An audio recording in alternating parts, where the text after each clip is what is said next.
बिस्मिल्लाहिर्रहमानिर्रहीम। अस्सलामु अलैकुम।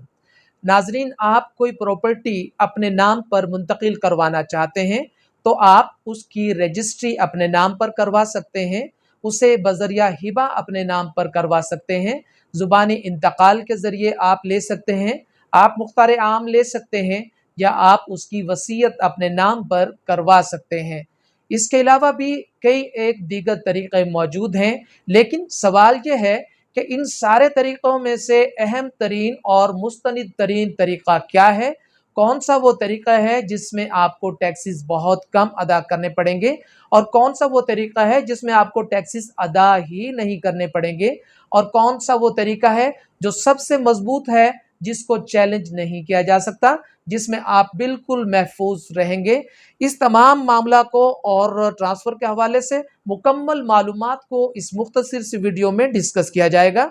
नाजरीन, मैं महमूद अब्दुल्ला खान हूँ, आप लॉ विद महमूद अब्दुल्ला खान देख रहे हैं। अगर आप चैनल पर नए हैं तो आपसे गुजारिश है कि इसे सब्सक्राइब फरमा लीजिए और रिंग के बटन को ज़रूर प्रेस फरमाइए, ताकि आने वाली तमाम वीडियोज़ के नोटिफिकेशन आप तक पहुँचते रहें। चलिए शुरू करते हैं। इस वीडियो में मैं आपको 6 ऐसे तरीक़े बताऊँगा जिनके ज़रिए आप प्रॉपर्टी को अपने नाम पर मुंतकिल करवा लेंगे और आपको नुकसान कम से कम होगा और फ़ायदा आपको ज़्यादा से ज़्यादा हो सकता है। लीजिए शुरू करते हैं। तरीक़ा नंबर 1, सेल डीड, यानी किसी जगह की रजिस्ट्री अपने नाम पर करवाना।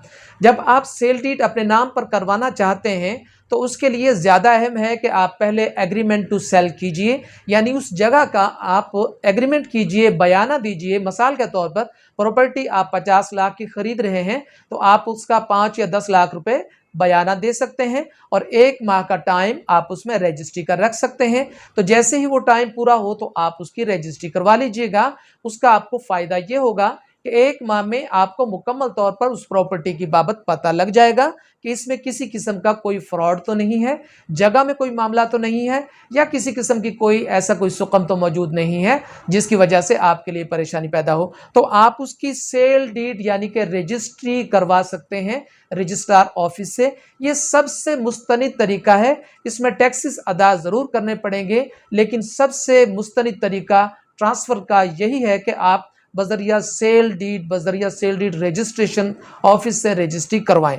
Number 2, gift deed. अगर आप चाहते हैं कि आप किसी किस्म के अखराजात ना करें और आप जो प्रॉपर्टी अपने नाम पर मुंतकिल करवाना चाह रहे हैं तो फिर वो प्रॉपर्टी आप अपने नाम पर मुंतकिल करवा सकते हैं। इस तरह कि अगर प्रॉपर्टी आप अपने किसी करीबी रिश्तेदार से, अपने बाप से या भाइयों से या बहनों से या अपनी बीवी से या करीबी किसी रिश्ते से, माँ से आप अपने नाम पर मुंतकिल करवाना चाह रहे हैं तो आप उसको बजरिया गिफ्ट यानी बजरिया हिबा मुंतकिल कर सकते हैं। और खूनी रिश्तों में जब हिबा होता है तो उसके ऊपर टैक्सेस जो है वो नहीं होते।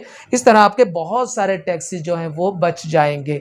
Number 3, power of attorney. ये तरीका सबसे ख़तरनाक तरीका है। आमतौर पर यह समझा जाता है कि आप जब कोई प्रॉपर्टी ख़रीद रहे हैं या अपने नाम पर मुंतकिल करवा रहे हैं तो आप क्या करते हैं कि आप उस आदमी से जनरल पावर ऑफ अटॉर्नी यानी मुख्तार आम ले लेते हैं और आप ये समझते हैं कि मैं इसका मालिक बन गया। हालांकि ऐसा नहीं होता। मुख्तार आम जो होता है दोनों आदमियों में से, देने वाला और लेने वाला, कोई भी आदमी अगर फौत हो जाए तो मुख्तार आम ख़त्म हो जाता है। उसके अलावा जिस आदमी ने मुख्तार आम दिया है वो किसी भी वक्त उसको ख़त्म करवा सकता है। मुख्तार आम और ओनरशिप टोटली 2 डिफरेंट थिंग्स हैं, और इस तरह अगर आप लेंगे तो आप बहुत बड़े रिस्क में पड़ जाएंगे। ये था तीसरा तरीका। हाँ, ये बात ज़रूर है कि मुख्तार आम पर अखराजात बहुत कम होते हैं। नंबर 4, वसीयत। अगर आप ये चाहते हैं कि किसी किस्म का खर्चा ना हो तो आप अपने वालिद से, अपने भाई से, जो भी आपका खूनी रिश्ता है, उस प्रॉपर्टी को अपने नाम पर बजरिया वसीयत करवा लीजिए। वसीयत पर एक्सपेंडिचर्स बहुत ही कम है, ना होने के बराबर हैं, लेकिन यह कि इसको चैलेंज किया जा सकता है। वसीयत करने वाला यही वसीयत करेगा कि मेरी ज़िंदगी में ये प्रॉपर्टी मेरे पास होगी, लेकिन जब मैं इस दुनिया में नहीं रहूँगा तो ये प्रॉपर्टी मेरे बेटे को या बेटी को या बीवी को या फलां को जो है ये चली जाएगी। तो फिर वसीयत का अमल दरामद होता है वसीयत करने वाले की वफ़ात के बाद।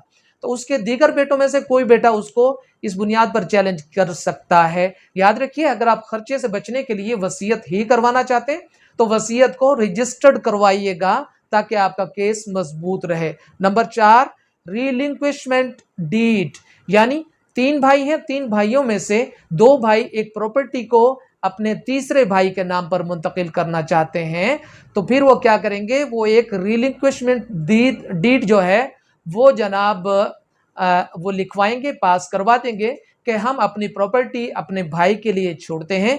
इस पर भी खर्चा बहुत ही कम है, ना होने के बराबर है, खर्चा नहीं है। अगला इसका तरीका है ज़ुबानी इंतकाल।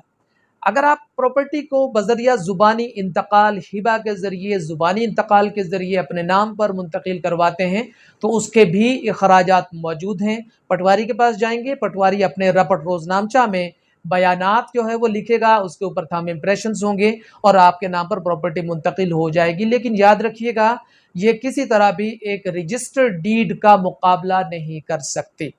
इसके लिए ज़रूरी है कि आप उसको रजिस्टर्ड डीड करवाएं, ज़ुबानी इंतकाल मत करवाएं। ज़ुबानी इंतकाल करने की सूरत में आपका केस कमज़ोर होगा और उसको अगर किसी वक्त भी चैलेंज किया जाता है, बहनें चैलेंज कर देती हैं या भाई चैलेंज कर देते हैं, तो फिर आपका वो केस इस हवाले से कमज़ोर होगा।